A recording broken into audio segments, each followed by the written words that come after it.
चावल के खेत में ससुराल। जयेश जी चावल के बहुत बड़े व्यापारी हैं। आसपास के गांव में उनका काफी नाम है। बड़ी ही मेहनत और लगन से उन्होंने जीवन में बहुत कुछ हासिल किया। खेती तो उनकी केवल 10 बीघा ही है, लेकिन अपने चावल के इंपोर्ट एक्सपोर्ट के बिजनेस से उन्होंने अच्छा खासा पैसा कमा लिया। अच्छा मुनाफा हो रहा है बिजनेस में। हाँ पापा, और ऐसे ही होता रहा तो हम और आगे जाएंगे इस लाइन में। वैसे एक नया ऑर्डर आने वाला है। दूसरे राज्य का एक सेठ है जिसे 15 ट्रक चावल एक दिन में चाहिए। लेकिन भैया इसमें तो बहुत पैसे जाएंगे। हाँ, लेकिन मुनाफा भी उतना है। अगर डेली वो हमसे 15 ट्रक चावल लेगा तो हमें ज्यादा ग्राहक ढूंढने की जरूरत नहीं है। और रही बात चावल की, तो आसपास के जितने गांव हैं सब किसानों की फसल हम खरीद लेंगे। हाँ, ये बढ़िया रहेगा। चलो अब देर शाम हो गई है, घर चलते हैं, वरना तुम्हारी माँ फोन पर फोन करना शुरू कर देगी। दोनों बेटे और जयेश अपनी बड़ी सी कार में बैठकर घर आते हैं। वहीं सुगंधा जी के घर में त्योरियां चढ़ी रखी थी और सबके पहुंचते ही, आप लोगों को समय नहीं दिखता? इतनी देर हो गई है, ये नहीं कि समय से घर आ जाएं। अच्छा चलो अब जल्दी से हाथ मुंह धोकर आओ, खाना लगा देती हूँ।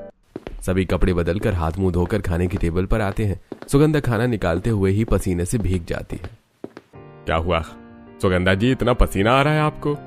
कुछ नहीं जी, बस ऐसे ही। आप लोग सारा दिन गोदाम में रहते हैं, आपको कुछ पता नहीं। माँ के लिए सारा काम करके थक जाती है पापा, और इनका ब्लड प्रेशर हाई हो जाता है। माँ बैठ जाओ, मैं खाना लगाती हूँ।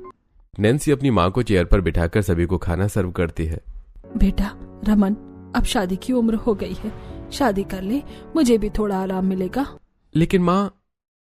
अरे तेरी माँ सही ही तो कह रही है। शादी कर लेगा, बहू आ जाएगी तो माँ को भी आराम मिलेगा और घर की रौनक बढ़ जाएगी।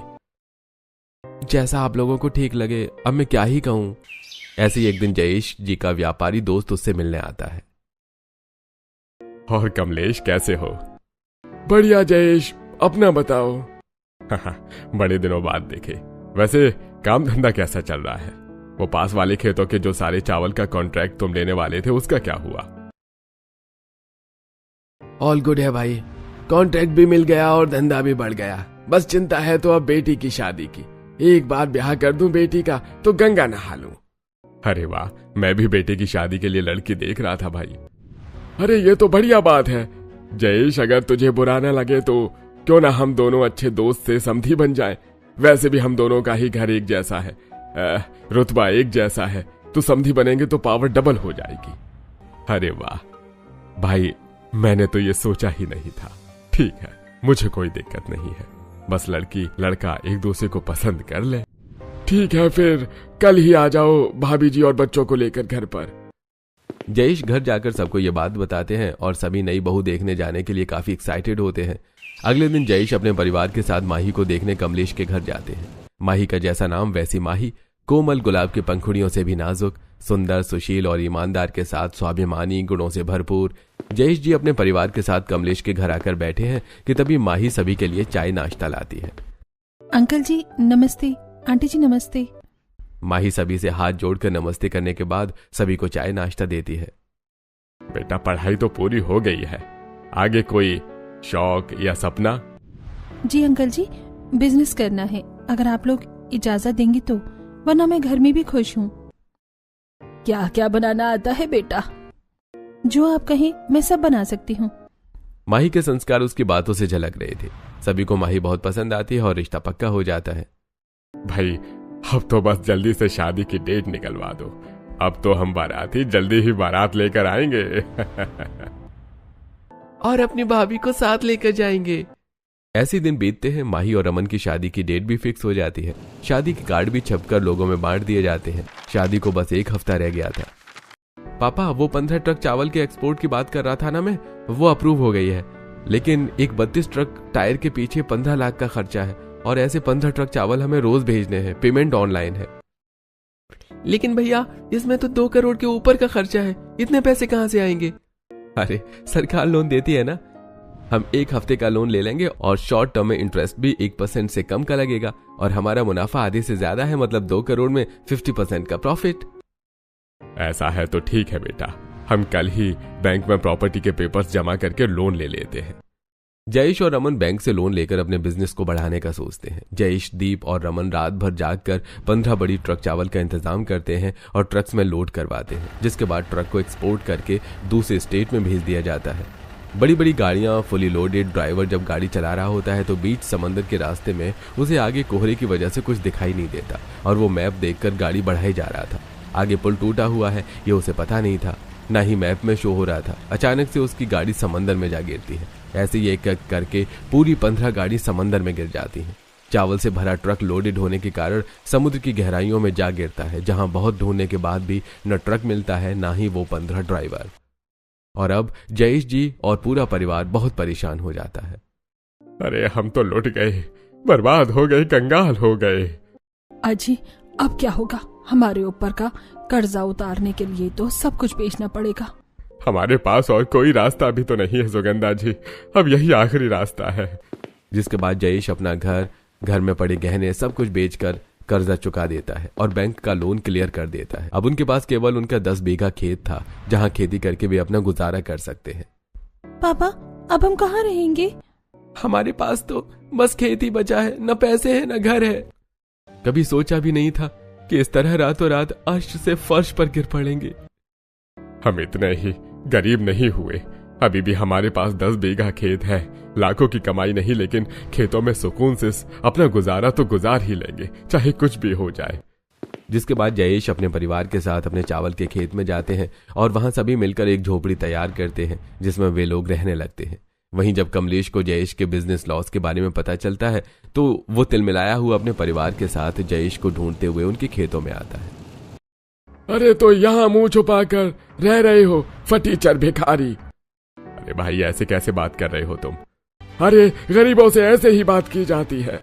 हमने तो बेटे की शादी बराबरी का घर देखकर तय की थी, लेकिन अब आप लोगों की हालत तो भिखारियों से भी कई गुजरी है। अब हम आपको अपनी बेटी नहीं दे सकते। ऐसा मत कहिए समधन जी, परसों शादी है, आज आप रिश्ता तोड़ रहे हैं। समाज में हमारी कितनी बेइज्जती होगी।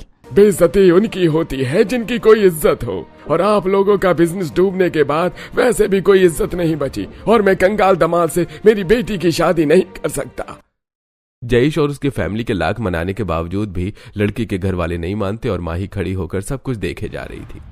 चल बेटी। माँ मुझे रमन से ही शादी करनी है। अरे तू पागल हो गई है, इस कंगाल में क्या रखा है? शादी तय करते समय तो आपने नहीं पूछा कि बेटी तुझे ये रिश्ता मंजूर है या नहीं, तो अब ये मेरी मर्जी है। और वैसे भी कार्ड छप गए हैं, रिश्तेदारों को, दोस्तों को, सबको पता चल गया है कि परसों शादी है। आज आप शादी कैंसिल कर दो, ऐसा नहीं होता। घर वालों के लाख मनाने के बावजूद भी माही नहीं मानती और अपने जिद पर अड़ जाती है। पापा जी अब तो माही भी मान गई है, आप भी मान जाइए ना। अरे पता नहीं मेरी बेटी पर कौन सा जादू कर दिया है। माही तू शादी तो कर रही है, लेकिन ये जान ले हम तेरी शादी के बाद तुझसे कोई रिश्ता नहीं रखेंगे। माही कुछ नहीं कहती, बस सबक के रह जाती है। 2 दिन बाद कमलेश जी के घर रमन बारात लेकर आता है और इज्जत को बचाने की खातिर कमलेश बेईमान से बेटी की शादी रमन से करा देते हैं। विदाई के समय बेटा तूने ये सही नहीं किया, जा तो रही है लेकिन अपने पापा की बात भूलना नहीं। जिसके बाद माही की विदाई होती है और वो विदा होकर रमन के साथ उसके चावल के खेतों के बीच में बनी झोपड़ी में आती है, जहां सास सुगंधा नई बहू का स्वागत करती है। खेतों में आस पड़ोस वाले भी नई बहू को देख रहे थे। अरे देखो तो नई बहू भी आ गई, तो चावल के खेतों के बीच बने ससुराल में। इन गरीबों की यही औकात है, क्या बहू के लिए कमरे का घर भी नहीं बनवा सकते थे? अरे बहू गरीबों का खून चूसती है, इन्होंने देखो अब उसी का नतीजा है। भाई ये तो हंसने वाली बात हो गई है। अमीर की बेटी आई चावल के खेतों के ससुराल में। सभी ठाके लगाकर हंसने लगते हैं और नई बहू का खूब मजाक बनाते हैं। अरे ओ बूढ़ी काकी काका, और कोई काम नहीं है क्या? दूसरों के घरों की पंचायत में लगे हो, जाओ भागो यहाँ से, बुढ़ापे में दिमाग सठिया गया है। देखो तो इस छोकरी को कैसे तेज कैंची किसी जुबान चला रही है। हमने तो सही ही कहा, चावल के खेतों का भी ससुराल होता है क्या? अरे रखने खिलाने की औकात नहीं थी तो ब्याह नहीं करना था। मैं रिक्वेस्ट करती हूँ कि आप लोग यहाँ से दफा हो जाइए, वरना मजबूरन हमें वो करने पर मजबूर होना पड़ेगा जो हम नहीं करना चाहते। जिसके बाद सभी मुंह बनाकर वहां से चले जाते हैं। माफ कर देना बहू, हमारी वजह से तुझे इतनी दिक्कतों का सामना करना पड़ रहा है। कोई बात नहीं माँ जी, अब घर मेरा है तो इस सारी समस्या से लड़ना भी तो मुझे ही होगा। नैन्सी थाली में कुमकुम घोल कर लाती है। हमारे घर की लक्ष्मी भाभी, इस कुमकुम से इस मिट्टी की कच्ची दीवार पर अपने हाथों का छाप दे दो। माही ऐसा ही करती है। सभी ताली बजाने लगते हैं। अब भी किसी को यकीन नहीं हो रहा था कि माही ने उनकी इज्जत के लिए अपने परिवार को छोड़ दिया। चावल के खेतों में माही की पहली रात बहुत ही कष्टदायी गुजरती है। रात भर मच्छरों के कारण माही सो नहीं पाती। वहीं अगली सुबह माही जल्दी उठकर झोपड़े में झाड़ू बगार करती है और धान को मुसल से कूटने बैठ जाती है। बहू, तू ये क्या कर रही है? माँ जी, आज मेरी पहली रसोई है ना, इसीलिए मैं धान से चावल निकाल रही हूँ ताकि सबके लिए खीर बना सकूं। भाभी, आपको तकलीफ करने की जरूरत नहीं है। तकलीफ कैसी? और अपने ही घर में कोई दिक्कत नहीं है, मैं कर लूंगी नैन्सी। इसके बाद माही बाहर खेतों में बंधी गाय का दूध लेकर आती है और फिर मिट्टी का चूल्हा बनाकर उस पर पतीला रखकर दूध डालकर उसमें चावल पकाती है और चावल की खीर तैयार करती है और सभी को परोसती है। पापा जी, कैसी बनी है खीर? बहुत स्वादिष्ट है बहू, तुमने इतने कम में ही स्वादिष्ट खीर बना दी है। बहुत टेस्टी बनी है। भाभी, एक और कटोरी खीर मिलेगी क्या? जी देवर जी। माही दीप को एक और कटोरी खीर सर्व करती है। जिसके बाद माही खाना बनाने जाती है तो देखती है कि रसोई में बस थोड़ी सी सब्जी है, न दाल है न आटा है। अब इतने में मैं खाना क्या बनाऊं? एक काम करती हूँ, चावल के आलू गोभी के फरे बना लेती हूँ, सबको स्वादिष्ट भी लगेंगे, कम में बन भी जाएगा। जिसके बाद माही फिर से धान से चावल निकालकर उन्हें पत्थर की चक्की में पीसती है और आलू गोभी की सूखी सब्जी बनाकर चावल के आटा गूंथ कर उसकी छोटी लोइयां बनाती है और सब्जी को उसी लोइयों में डालकर भाप में पकाती है। वही खाने के समय मेरी बहू तो बहुत ही ज्यादा गुनी है। बहू, ये चावल के फरे बहुत ही ज्यादा टेस्टी बने हैं। देखना सुगंधा जी, एक दिन हम फिर उसी मुकाम पर होंगे जहाँ से गिरे हैं। तुम्हारी बहू भी बिल्कुल तुम्हारी तरह ही संजोने वाली है। वो खुश हो जाती है। सभी फरे खाकर खेतों में काम करने चले जाते हैं। मैं यहाँ बैठी बैठी परेशान होकर क्या करूँगी? मैं भी सबके साथ खेतों में जाकर काम कर लेती हूँ, हाथ बटा देती हूँ।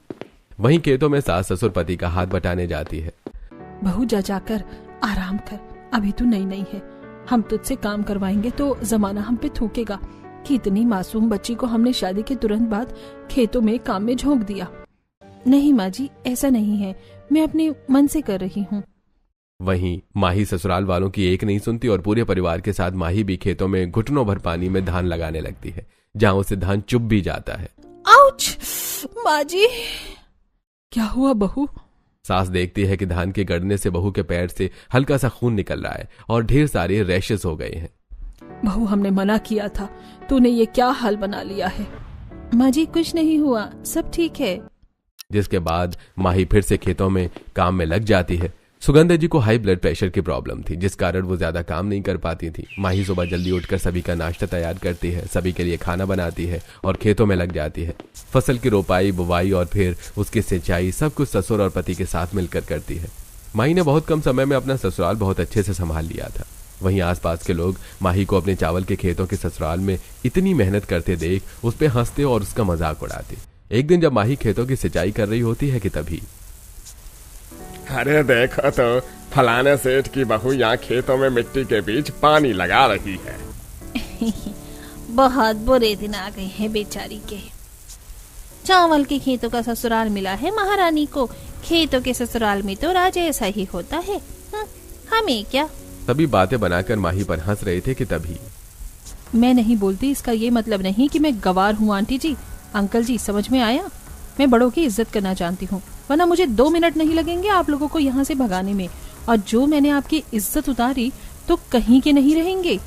माही की तेज तर्रार धमकी से गांव के लोग डर जाते हैं और खेतों के आसपास से चले जाते हैं और अपना काम करने लगते हैं। वहीं शाम में बहू, बहुत दिन हो गए हैं, घर में ढंग की सब्जी नहीं बनी, मैं बाजार से सब्जी लेकर आता हूँ। पापा जी, बाजार से सब्जियां लाना बहुत महंगा पड़ जाता है, आखिर कब तक बाजार से सब्जी आएंगी? हमारा इतना बड़ा खेत है, क्यों ना हम एक किनारे सब्जी बो दें, खाने के लिए भी हो जाएगा, बेचने के लिए भी। वैसे भी पापा, बाजार में तो सब्जियों के दाम आसमान चढ़ रहे हैं। ये आइडिया बढ़िया रहेगा। फिर कल ही मैं और माही जाकर सब्जी के बीज ले आएंगे। शाम में माही सभी को आलू की तरीदार सब्जी बनाकर खिलाती है। वहीं अगले दिन सुबह माही घर का सारा काम करके रमन के साथ बाजार सब्जी के बीज लेने चली जाती है। और जब वो अपने पति के साथ बाजार से बीज लेकर लौट रही होती है कि तभी एक बड़ी सी कार उसके सामने आकर रुकती है और उसमें से माही के फ्रेंड कशिश निकलती है। कशिश आंखों से ब्रांडेड चश्मा बालों में चढ़ाते हुए, oh my God, is this miss Mahi? मुझे तो यकीन ही नहीं हो रहा कि ये माही सब्रवाल है। कैसी हो कशिश? आई एम टू गुड, लेकिन तुम्हारी हालत ठीक नहीं लग रही। क्या बात है, इतनी अमीरी से झोपड़ी में जा गिरी हो? मैंने सुना और तो और तुम्हारा ससुराल किसी चावल के खेत में है क्या? ये भी मैंने सुना। हाँ तो इतनी फटीचर हालत हो गई है तुम्हारी। आई कांट बिलीव कि तुम माही हो और ये करीब तुम्हारा पति है। ये लो, कुछ पैसे लो, शाम का खाना खा लेना। कशिश माही की खूब इंसल्ट करके वहां से चली जाने लगती है। आज हम गरीब हैं, लेकिन कशिश डोंट फॉरगेट, एक दिन मैं तुमसे ऊपर होंगी, तुमसे ज्यादा पैसे होंगे और मेरे पास, और क्या पता तुम मेरे घर भीख मांगने आओ। हाय, ये तुम्हारे बड़े बड़े ख्वाब। बहन, हकीकत में आजा, ये गरीब तेरा पति है और तू इसके चावल के खेतों में रहने वाली बीवी। यही सच्चाई है। कशिश दोनों को बेइज्जत करके वहां से चली जाती है। देखना जी, एक दिन ये रोते हुए हमारे पास काम मांगने आएगी। हाँ, वो तो सब ठीक है, लेकिन शांत हो जाओ, गुस्सा मत करो, सब ठीक है। जिसके बाद माही शांत हो जाती है और दोनों घर जाते हैं। माही और अमन मिलकर खेतों में एक तरफ सब्जी के बीज बो देते हैं और रोज उन्हें पानी देते हैं, उनकी सिंचाई करते हैं। धीरे धीरे सब्जी के पौधे बड़े होने लगते हैं। ढेर सारी देखरेख के कारण अच्छी सब्जियां उगती हैं, जिस कारण अब माही घर में रोजाना बढ़िया बढ़िया सब्जी बनाकर सबको खिलाती है और घर वाले बहुत खुश होते हैं। बहू, तेरे कारण देख हमें कितना बढ़िया सब्जी खाने को मिल रहा है। अगर तूने दिमाग लगाकर सब्जियां नहीं उगाई होती तो ये कभी भी मुमकिन नहीं था। पापा जी, खेतों में हरी मटर बहुत अच्छी उगी है। आज तो मैं सबके लिए मटर पनीर बनाऊंगी। माही बाहर बंधी गाय का दूध निकाल कर लाती है और उसे फाड़ कर पनीर बनाती है और खेतों से मटर तोड़ कर लाती है। उसे छीलती है और सब्जी का तड़का देकर सारे मसाले डालकर मटर पनीर तैयार करती है। साथ में धान को कूट कर चावल निकाल कर उसे चक्की पर पीस कर चावल का आटा तैयार करती है और उसी चावल के आटे को पूरी बनाती है। वाह बहू, क्या खाना बना है, मजा आ गया। भाभी, मन तो कर रहा है कि खाने के साथ उंगलियां खा जाऊं, इतना स्वाद है खाने में। सभी खाना खाते हैं और बहू की खूब तारीफ करते हैं। अब आए दिन बहू खेतों में बढ़िया सब्जी उगाती है और जयेश और दीप उन सब्जियों को मंडी में बेच आते हैं, जिससे उन्हें कुछ पैसे मिल जाते हैं। साथ ही वो इतनी सब्जी बचा लेते हैं जिससे घर वालों का गुजारा हो जाए। वहीं दूसरी तरफ चावल की फसल भी तैयार हो जाती है। माही रोज सुबह जल्दी उठकर घर का सारा काम निपटाकर चावल की फसल की कटाई में पति, ससुर और देवर की मदद करती है और जल्दी जल्दी सबसे पहले धान कटवा लेती है। अरे देखो तो, पहले तो बस बहू को चावल के खेतों का ससुराल मिला था, अब तो चावल की कटाई भी इसी के जिम्मे। अरे खुद वैसी है जो इतना कर रही है, वरना आराम से किसी अमीर घर में राज करती। ये बातें माही सुन लेती है और भड़क जाती है। मैंने पहले भी कई बार साफ कहा है कि मेरे घर वालों और मुझको उल्टा बोलने की कोशिश भी मत करना, लेकिन आप लोग बाज नहीं आती हो। आज मैं आपको बताती हूँ कि कैसे परेशान किया जाता है। जिसके बाद माही एक बड़ा सा लकड़ी का डंडा लेकर पड़ोसनों को चावल के खेत में दौड़ा लेती है और वो बचते बचाते हुए भागती हैं, जिससे उन्हें चावल की फसल से काफी छिरोर भी आती है। आज तो बच गए, वरना ये बहू तो जान ही ले लेती। हाँ बाबा, अभी तो मेरी शादी भी नहीं हुई है, मैं ऐसे नहीं मरना चाहती हूँ। वाह बहू, आज तूने उन कमीनी को अच्छा सबक सिखाया। दोनों सास बहू हंसने लगती हैं। कुछ ही दिन में धान की कटाई हो जाती है और उसे बेचकर घर वालों को अच्छे पैसे मिलते हैं। बेटा, अब इन पैसों से बढ़िया सा छोटा सा घर खरीद लेते हैं। आखिर हमारी बहू कब तक इस चावल के खेतों के ससुराल में रहेगी? ना बाबूजी, अभी घर खरीदेंगे तो जीवन भर हमें ऐसे ही इन चावल के खेतों में रहना होगा। सबसे पहले हम अपना बिजनेस रीस्टार्ट करेंगे, उसके बाद ही कुछ काम होगा। अब आप एक काम करिए, इन पैसों से और जमीन लीज पर ले लीजिए, मैं साथ में खेती करवाऊंगी। उससे जो पैसे आएंगे हम उसमें चावल के एक्सपोर्ट का बिजनेस फिर से शुरू करेंगे और जब उसमें मुनाफा बढ़ जाएगा तो बिजनेस बढ़ाएंगे और जमीन लीज पर लेकर खेती करेंगे, फिर घर बनाएंगे। बहू की लंबी प्लानिंग सुनकर सब शॉक्ड रह जाते हैं। वहीं घर वालों को बहू का सुझाव काफी अच्छा लगता है। ठीक है बहू, जैसा तू कहेगी वैसा ही होगा। चावल की खेती के मुनाफे में मिले पैसों से जयेश जी आसपास की 15 बीघा जमीन लीज पर लेते हैं और माही और पूरा परिवार मिलकर अब 25 बीघा जमीन में बिना किसी लेबर के दिन रात मेहनत करते हैं और 6 माह की चावल की खेती की जगह तिमाही चावल की खेती करते हैं, जिससे फसल जल्दी तैयार होती है और मुनाफा बढ़ जाता है। 3 माही और पूरा परिवार खूब मेहनत करता है और कटाई करके धान को बाजार में बेच आते हैं। वाह भाभी, आपका आइडिया तो कमाल कर गया। अब की का मुनाफा बीते फसल का 3 गुना है। भाभी ही कमाल है, देखना ये मुनाफा 10 गुना होगा।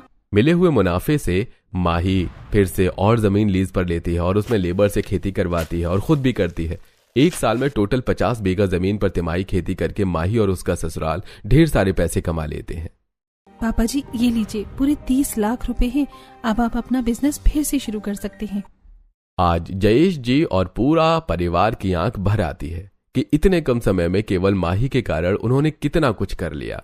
जयेश जी 30 लाख रुपए से अपना डूबा हुआ बिजनेस फिर से शुरू करते हैं और आसपास के गांव से सस्ते दाम में चावल खरीदकर एक्सपोर्ट करना शुरू करते हैं। साथ ही 50 बीघा लीज पर ली हुई जमीन पर माही मजदूरों से खेती करवाती है। एक तरफ चावल की तिमाही खेती और दूसरी तरफ एक्सपोर्ट का काम। माही दोनों ही काम अपनी देखरेख में कर रही थी, जिस कारण मुनाफा बढ़ता जाता है और मानो चावल के खेत में रहने वाले ससुराल वालों पर लक्ष्मी माँ धन की वर्षा कर देती हैं और बिजनेस शुरू करने के 6 महीने में ही सारा पैसा रिकवर हो जाता है और मुनाफा 10 गुना से बढ़ जाता है।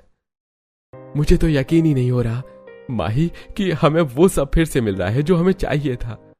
आप चिंता मत करो जी, ये सही होगा। बस भोले बाबा पर भरोसा रखिए और हाँ, कुछ भी हो जाए अब हार नहीं माननी है, दिमाग का इस्तेमाल करना है। आज मुझे गर्व हो रहा है कि मैंने अपने बेटे के लिए सही लड़की चुनी। माही का दिमाग तो कमलेश भाई साहब से भी तेज है। बिजनेस के ये सारे पैतरे मैंने पापा से ही सीखे हैं। 2 साल हो गए थे मायका छोड़े। अचानक से मायके का नाम आते ही माही की आंखें भर आती हैं। बहू चिंता मत कर, वो समय आ गया है, अब तो जल्दी ही अपने परिवार से मिलेगी। 2 महीने और बीत जाते हैं। अब खेती और बिजनेस दुगनी रफ्तार से कमाई कर रहा था। बहू ने खेतों में महंगे बासमती चावल उगाना शुरू कर दिया था। बहू ये ले मिठाई खा। किस खुशी में पापा जी? बहू हमारे एक्सपोर्ट बिजनेस को ऑफर आया है, बहुत बड़ी डील मिली है और खुशी की बात यह है कि स्पॉन्सर कोई और है, न बैंक से पैसे लेने हैं न खुद के पैसे लगाने हैं। सब स्पॉन्सर संभालेगा और मुनाफे का 10% कमीशन लेगा। मतलब बाकी के 40% मुनाफा हमारा? सही समझी तुम। यह सुनकर माही झूम उठती है। जल्दी से रमन जी स्पॉन्सर के थ्रू एक्सपोर्ट का बिजनेस एक्सपेंड कर देते हैं। अब दिन में 2 नहीं बल्कि 20 ट्रक चावल एक्सपोर्ट होता है और वो अच्छा खासा मुनाफा कमाने लगते हैं और एक खुद की बड़ी कंपनी शुरू करते हैं। बहू अब हमें लगता है कि घर ले लेना चाहिए। आज पास वाले लोग बहुत मजाक उड़ाते हैं। पास ही खेत में खेती कर रहा एक किसान जयेश जी की बात सुनता है। अरे मजाक कैसे ना उड़ाए। अरे अब तो अमीर हो गए, नई बहू की जिंदगी क्या चावल के खेतों के ससुराल में बितानी है? अब घर ले लो। नहीं पापा जी, हम इसी खेत में अपनी बड़ी सी हवेली बनाएंगे, कहीं और घर नहीं लेंगे। इसी खेत के कारण आज हमारे पास फिर से सब कुछ है, इसीलिए मैं यहाँ से नहीं जाना चाहती हूँ। सभी बहू की बात मानते हैं और बहू के कहे अनुसार 10 बीघा चावल के खेत में 2 बीघा में जयेश जी एक बड़ी सी हवेली बनाते हैं और कुछ नए खेत भी खरीदते हैं। अब सब कुछ बढ़िया चल रहा था। फिर एक दिन, मैंने आज तक तुम्हें कुछ नहीं दिया, आज मेरे साथ शॉपिंग चलोगी माही? ऑफ कोर्स पतिदेव। रमन और माही अपने लग्जरी कार में शॉपिंग के लिए जाते हैं। रमन माही को मॉल से ढेर सारी ड्रेस दिलाता है और साथ ही ज्वेलरी शोरूम लेकर जाता है, जहां उसे लाखों की ज्वेलरी और डायमंड नेकलेस दिलाता है। रमन और माही जब ज्वेलरी शॉप से शॉपिंग करके निकल रहे थे, तभी माही को उसकी वही अमीर दोस्त दिखती है, लेकिन आज वो थोड़ी अलग लग रही थी। अरे ये तो वही लड़के हैं ना? हाँ जी, ये वही है। माही तो यहाँ, अरे ये सब हमेशा हालात एक जैसे नहीं होते, मैंने तो पहले ही कहा था। तू सही कह रही है, मैं खुद हंसती थी तुझ पे और बाकी गरीब लोगों पर। आज इसलिए भगवान ने मुझे मेरे किए की सजा दी है। मेरे हस्बैंड का बिजनेस लॉस में चला गया है। माही क्या तू अपने हस्बैंड की इंपोर्ट एक्सपोर्ट कंपनी में मेरे हस्बैंड को जॉब दिला सकती है? कल इंटरव्यू के लिए भेज देना। इतना कहकर माही और रमन वहां से निकल पड़ते हैं। थैंक यू माही और रमन जीजू। दोनों वहां से जा चुके थे और कशिश हाथ जोड़े वहीं खड़ी रह जाती है। ये सारा मंजर पास की दुकान में खड़े माही के पिता भी देखते हैं और जब उन्हें पता चलता है कि जयेश उनकी समधी का परिवार अब उनसे 10 गुना अमीर हो गया है, तब कमलेश को अपनी गलती समझ में आती है। वो अपने पूरे परिवार के साथ बेटी के ससुराल जाते हैं। माही अपने पिता को देखकर भावुक हो जाती है, लेकिन बिना कुछ बोले अंदर चली जाती है। समधी जी, समधन जी, अंदर आइए ना। मानुषी और कमलेश माही का ससुराल देखकर हैरान रह जाते हैं। चावल के खेतों के बीच बड़ी सी हवेली, ढेर सारे नौकर चाकर और बहुत सारी सुख सुविधाएं भी। सुगंधा और जयेश अपने समधी समधन की खूब खातिरदारी करते हैं। मम्मी जी, पापा जी, आप लोग बहुत उदास दिख रहे हैं, क्या बात है? हमारी बेटी हमसे खफा है, हम कैसे खुश हो सकते हैं? बहू अब जिद छोड़ दे, माँ बाप है, माफ कर दे, बात कर ले। तभी माही जाकर अपने माता पिता के गले लग जाती है और खूब रोती है।